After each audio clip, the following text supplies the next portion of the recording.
Сіздермен дикцияға, артикуляцияға, даусыңыздың қысылмай шығуына көмектесетін керемет жаттығулардың бірімен бөлісіп қояйын. Ал, ендеше кеттік.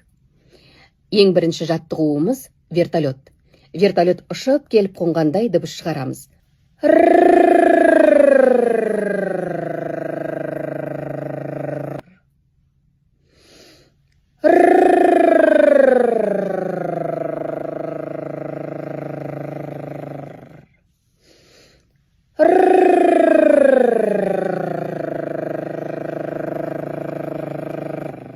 Екінші жаттығу, бір нәрсеге келісіміңізді бергендей дыбыс шығарамыз.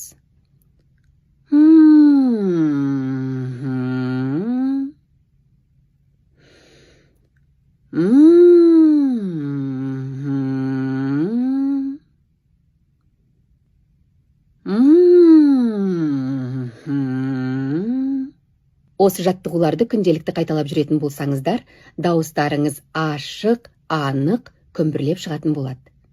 Ал, ендеше іске сәт.